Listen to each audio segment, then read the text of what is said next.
les parents! Ça fait un bout de temps que j'ai pas publié de vidéo car j'ai accouché et c'est vrai que j'ai plus trouvé le temps de filmer et de faire du montage. Je savais que l'arrivée d'un bébé ça change la vie et c'est plus que vrai. Donc aujourd'hui je vais vous parler du séjour à la maternité, du retour à la maison, aussi bien pour moi que pour le bébé. Concernant l'allaitement, je ne vais pas en parler dans cette vidéo puisque j'ai beaucoup de choses à vous dire. C'était assez compliqué la mise en place, donc je ferai une vidéo uniquement sur l'allaitement. Concernant mon accouchement, franchement je suis contente car j'ai eu l'accouchement dont je rêvais, sans péridurale. Et même si c'était pas facile, j'en garde un merveilleux souvenir. Par contre, après l'accouchement, ça s'est un peu gâté.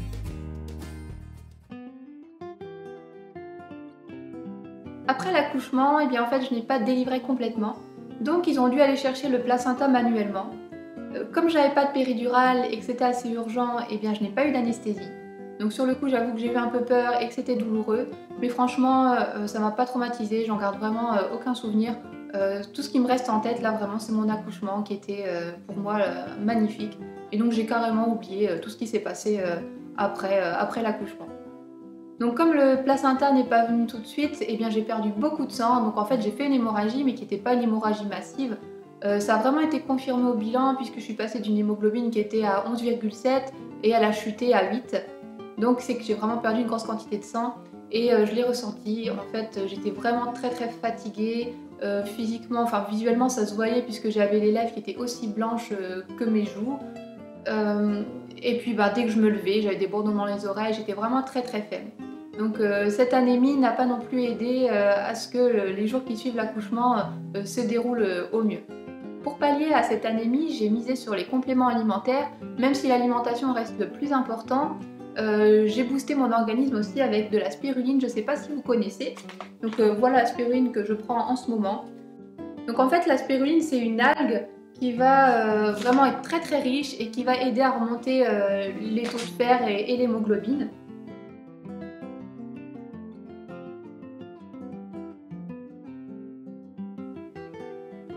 Donc j'ai vraiment vu la différence moi avec la spiruline puisque je l'ai pris dès le jour de l'accouchement. Et en fait quand ils m'ont prescrit des cachets de fer, j'ai arrêté de prendre la spiruline puisque j'avais ces comprimés de fer. Et en fait j'avais des cernes, mais vraiment ça me faisait des yeux de panda. J'ai arrêté la spiruline, ces cernes sont revenues. Et quand j'ai recommencé la spiruline, elles sont de nouveau parties. Donc je me dis que c'était assez flagrant physiquement que la spiruline avait vraiment une action sur la fatigue et sur cette anémie. D'ailleurs, après un mois, j'ai refait un bilan de contrôle et mon hémoglobine a été remontée à 12,7. Donc moi je suis convaincue que l'alimentation et le fait d'avoir pris de la spiruline, ça a vraiment reboosté mon organisme.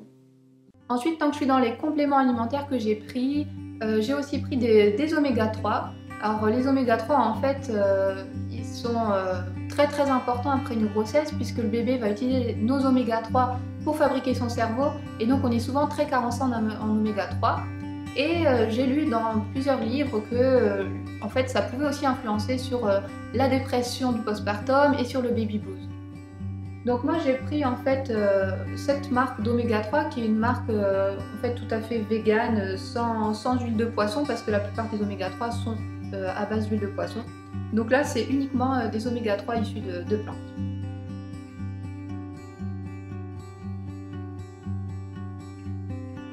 Pour ma part, j'ai pas eu de baby blues, j'ai pas eu de saute d'humeur, j'ai pas eu l'impression d'avoir des grosses crises de larmes et des grosses crises de fou rire.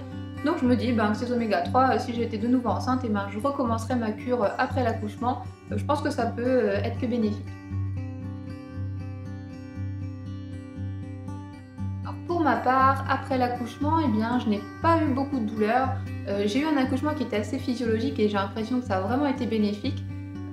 Au niveau du périnée, j'ai pas eu plus de gêne que ça. Vraiment pas de sensation de pesanteur, pas de problème de fuite urinaire. Donc de ce côté-là, je suis vraiment très contente. Alors j'ai quand même eu lors de l'accouchement quelques points, mais vraiment c'était très superficiel. Donc c'est vrai que le premier jour ça me gênait, mais un tout petit peu. Et les jours suivants, c'est comme si j'avais pas accouché, j'ai vraiment été surprise. Concernant les tranchées, j'en ai quasiment pas eu, c'était pas douloureux. Alors peut-être comme des règles très légères. Ces tranchées, j'ai vraiment eu jusqu'à la délivrance, où là ça faisait quand même des contractions qui, c'est vrai, étaient assez intenses. Mais une fois que le placenta était sorti, j'ai pas souvenir d'avoir eu des tranchées. Donc pour vous dire, si je m'en souviens pas, c'est que c'était vraiment pas douloureux. Concernant les saignements, eh bien j'avais souvent entendu que c'était hyper galère d'avoir les saignements d'après l'accouchement, qu'on rattrapait nos 9 mois de règles qu'on n'avait pas eu. Franchement, moi ça m'a pas du tout traumatisée. C'était comme des règles et ça a duré 3 semaines. Franchement, la dernière semaine, c'était vraiment comme des fins de règles, hein, donc vraiment pas embêtée de ce côté-là. Les saignements, c'est vraiment pas quelque chose qui m'a ennuyée. Au niveau du poids, eh bien, quand je suis sortie de la maternité, je suis montée sur la balance quand même, parce que j'étais curieuse de savoir, et j'avais plus 2,5 kg par rapport à l'avant-grossesse. Donc j'ai été vraiment surprise, j'ai clairement pas fait régime, hein, puisque j'étais tellement faible que pour moi, limite des fois je mangeais par automatisme, même quand j'avais pas faim, mais je me gavais en me disant il faut que je récupère de la force pour aller m'occuper de mon bébé. Donc 2,5 kg alors que j'ai pas du tout fait attention. De toute façon, il ne faut pas faire régime après une grossesse, et surtout si vous envisagez d'allaiter, eh bien, il faut quand même un minimum de réserve pour pouvoir produire du lait. Donc c'était vraiment pas ma priorité. Et au final, eh bien, j'étais agréablement surprise de voir que j'avais déjà perdu le plus gros du poids que j'avais pris pendant cette grossesse. Le ventre, eh bien, c'est pareil, j'ai aussi été surprise de façon très positive.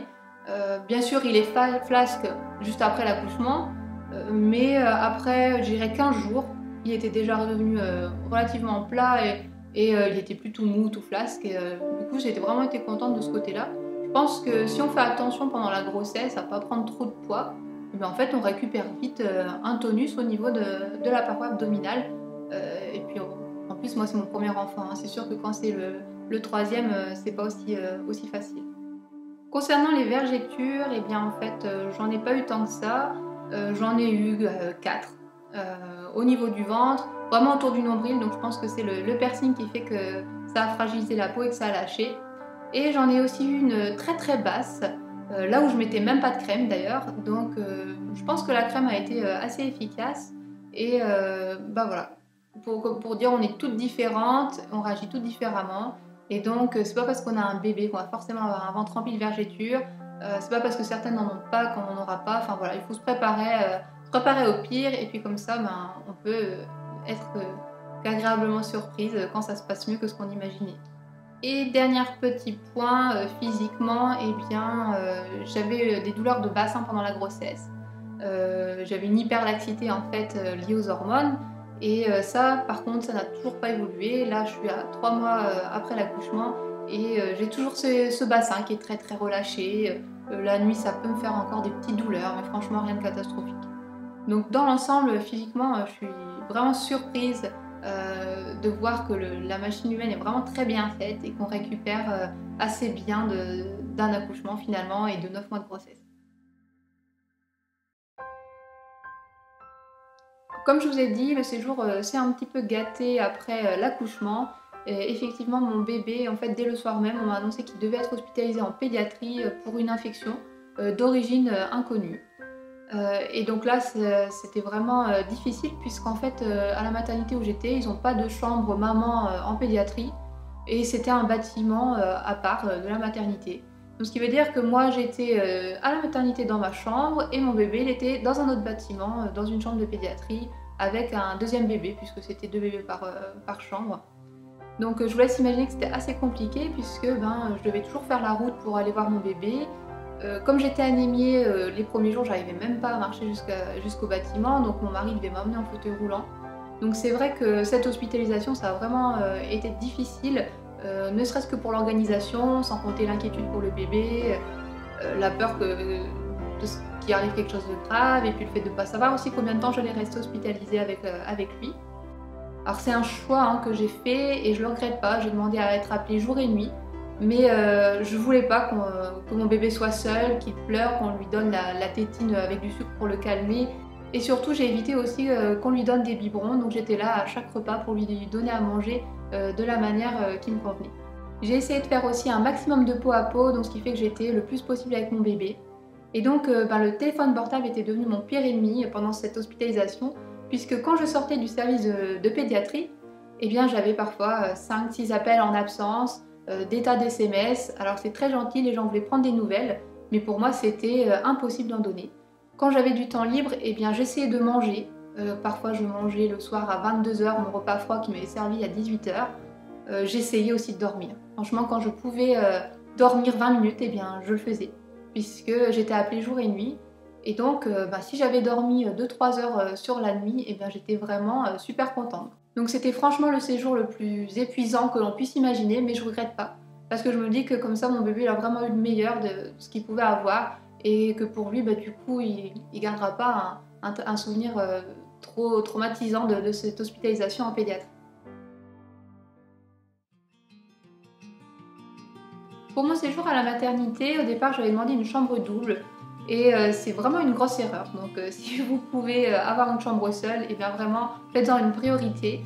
Même si votre mutuelle ne prenait pas en charge la chambre seule, et bien faites-vous offrir cette chambre seule comme cadeau de naissance, je sais pas. Mais franchement, une chambre double, c'est vraiment infernal. Moi, c'était un choix, j'avais demandé à avoir une chambre double et j'ai regretté ce choix. En fait, la maman à côté avait déjà accouché depuis 3 jours, donc elle allait très très bien quand moi je suis arrivée.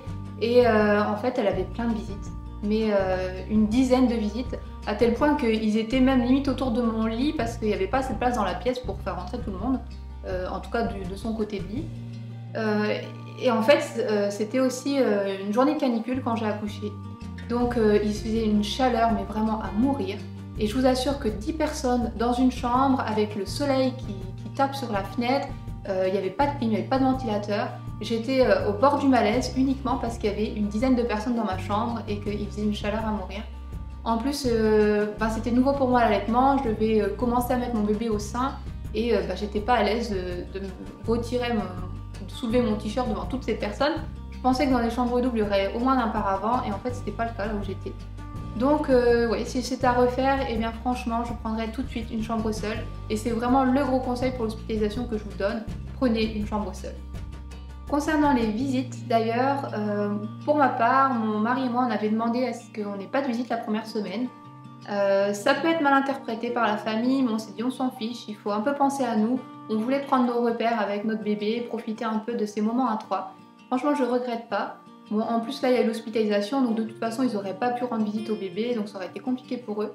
Mais même si ça se passe bien, pour un accouchement suivant par exemple, on referait exactement pareil, puisqu'on trouvait que c'était vraiment bien d'avoir ces premiers jours rien que pour nous.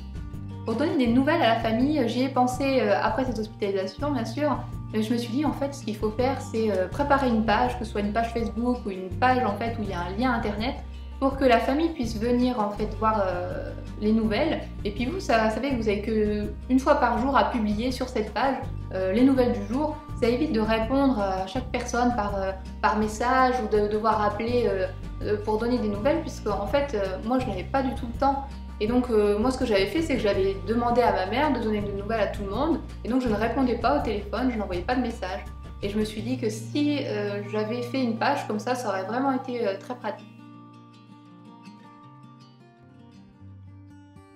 Une fois à la maison, j'étais toujours très fatiguée et il m'a fallu, je pense, bien 5 semaines pour vraiment me retaper, même si au final je voyais que de semaine en semaine ça allait de mieux en mieux. Au début j'avais vraiment du mal à tenir debout pour faire, ne serait-ce que pour faire à manger, pour réchauffer le repas, et après ça allait beaucoup mieux. Je m'étais fait une coiffure super pratique, spéciale suite de couches on va dire.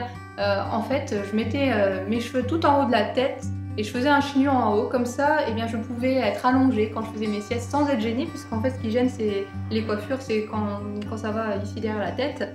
Donc là, comme c'était très haut, ici j'étais pas gênée, et quand je me levais, eh bien, j'avais pas mes cheveux qui revenaient dans le visage. Par exemple, pour allaiter mon bébé la nuit, eh bien, je penchais la tête vers mon bébé pour le nourrir, pour le regarder, et mes cheveux, eh bien, ils m'embêtaient pas. C'était franchement pas la priorité d'être super jolie, ce qu'il me fallait c'était une coiffure hyper pratique. De toute façon, pour moi, la priorité après ce séjour à l'hôpital, eh bien, c'était de m'occuper de mon bébé. Donc en fait, dès que je pouvais, eh bien, je m'allongeais avec lui, j'étais avec lui aussi dans le canapé, je le mettais sur mes genoux, je l'avais le plus possible avec moi en fait. Pendant les semaines qui ont suivi l'accouchement, c'était vraiment ma priorité. Ensuite, le soir, quand il pleurait, j'ai beaucoup utilisé aussi le ballon de grossesse pour le bercer justement. Ce qui est pratique, c'est que j'avais juste à le prendre à bras et puis à sautiller sur ce ballon et puis ça le berçait. J'ai aussi fait la nuit quand il pleurait beaucoup de marches dans la maison. Je suis toujours surprise aussi en parlant des pleurs du bébé, c'est que les gens, la première chose qu'ils vous demandent, c'est est-ce qu'il fait ses nuits? Eh bien non, un bébé, ça ne fait pas ses nuits. C'est tout à fait normal qu'un bébé pleure. Enfin, moi, je savais que c'était normal, donc je m'y étais préparée. Et en fait, il faut du temps pour qu'un bébé trouve un rythme d'adulte. Ça reste un bébé. Moi, je m'étais préparée, je m'étais dit à peu près à 6-7 mois où je ne ferais pas de nuit complète, puisque je m'étais dit que c'était à peu près la moyenne, sûrement, puisque il y a des bébés qui font leur nuit juste en sortant de la maternité, il y en a d'autres qui font toujours pas leur nuit à 2 ans. Donc je m'étais dit 6-7 mois, je me prépare au moins à ne pas dormir la nuit pendant 6-7 mois. Par rapport à son rythme, en fait, au départ, on a appris à le connaître, et on s'est rendu compte qu'il ne dormait pas de toute façon avant 2 h du matin. Donc ça servait à rien d'essayer de le mettre au lit, puisqu'en fait tout ce qu'on arrivait à faire, c'était s'énerver et être désespéré. Puisqu'en fait, j'espérais, quand c'était le cas, dormir, je le posais, je me disais ça y est, je vais enfin pouvoir dormir, faire une petite sieste, ne serait-ce que d'une demi-heure. Et à peine il était posé, il se réveillait. À partir du moment où j'ai pu essayer de le mettre au lit, tant qu'il n'était pas 2 h du matin, et que je me disais, c'est pas grave, je le garde avec moi. Je me repose dans le canapé, je le garde à bras, et bien en fait, ça allait beaucoup mieux, puisque j'étais prête, je savais que je ne dormirais pas de toute façon avant 2 h. Et à la place, je m'occupais, parce qu'au début, je faisais rien, j'attendais qu'il s'endorme, donc ça paraît hyper long. Après, j'ai appris à m'occuper, donc je prenais un livre sur la table, je regardais la télé, et comme je vous ai dit, j'étais sur ce ballon de grossesse, à sautiller, et du coup, le temps passait beaucoup plus vite, puisque j'espérais pas qu'il s'endorme. Pendant ces 3 premiers mois avec mon bébé, ce qui m'a le plus impressionné, c'est de voir à quel point ils grandissent vite, c'est assez incroyable. On le remarque vraiment avec les vêtements. Là, mon bébé, il a même pas encore 3 mois et il met déjà du 6 mois et il les remplit vraiment bien. Ses vêtements, c'est vraiment pas trop grand. Et donc, c'est incroyable de voir à quel point on change vite de taille de vêtements, quoi. J'avais l'impression limite de changer tous les 15 jours de vêtements tellement ça passe vite. Donc, j'avais trouvé une petite astuce pour utiliser ces vêtements de 3 mois un peu plus longtemps, puisque en fait, le problème, c'est que mon bébé, il a des grandes jambes. Donc, quand le 3 mois lui allait plus au niveau des jambes, le 6 mois était quand même un petit peu grand au niveau des bras, il fallait que je les retrousse. Donc, par exemple, là, j'ai pris une tenue. Donc, ce que je faisais, c'est que quand c'était des tenues ouvertes par devant, j'ouvrais les boutons ici en bas. Ça m'a permis de garder des vêtements de 3 mois 1 ou 2 semaines de plus. Parce qu'en fait, comme les jambes étaient trop courtes, quand j'ouvrais le pyjama, ça permettait au pyjama de remonter et donc la couche dépassait ici. Et ça me permettait de continuer de lui mettre ses vêtements 1 semaine ou 2 de plus, parce qu'en fait les vêtements lui allaient bien au niveau du haut, mais c'était le bas qui posait problème. C'est vrai que c'est moche, hein, je faisais pas ça quand je devais sortir pour aller voir la sage-femme par exemple, mais à la maison on s'en fiche, il n'y a personne qui voit comment il est habillé. Le principal, je pense que c'est vraiment que le bébé soit à l'aise dans ses vêtements. C'est vrai que c'est pas facile au départ quand on revient à la maison avec son bébé, mais je pense qu'il faut vraiment se laisser du temps, puis on finit par trouver un rythme, à trouver des petites habitudes, et on finit par s'en sortir. Je pense qu'il faut vraiment garder le moral. Et d'ailleurs, pour garder le moral, je pense que ce qui est important aussi, c'est très rapidement de sortir de chez soi et de faire une petite balade, ne serait-ce que 20 minutes par jour. Franchement, ça rebooste le moral et puis ça permet de rester positif. Et si vous êtes positif, le bébé va le ressentir et ça se passera d'autant mieux.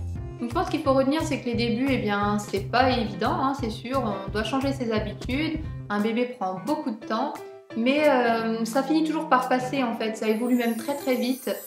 C'est vraiment un bonheur en fait de le voir évoluer, de le voir rigoler aussi, parce qu'il rigole de plus en plus aux éclats. Et une petite chose aussi, pensez à faire des photos. C'est vrai qu'au début, nous on prenait pas le temps d'en faire, et puis c'est la famille qui a commencé à en faire pas mal quand ils sont venus pour la première fois. Et en fait c'est incroyable parce que c'est vraiment sur les photos que vous allez vous rendre compte que votre bébé il change physiquement, c'est vraiment impressionnant. On ne le voit pas au quotidien, mais quand on prend les photos d'il y a ne serait-ce qu'un mois, c'est pas du tout le même bébé.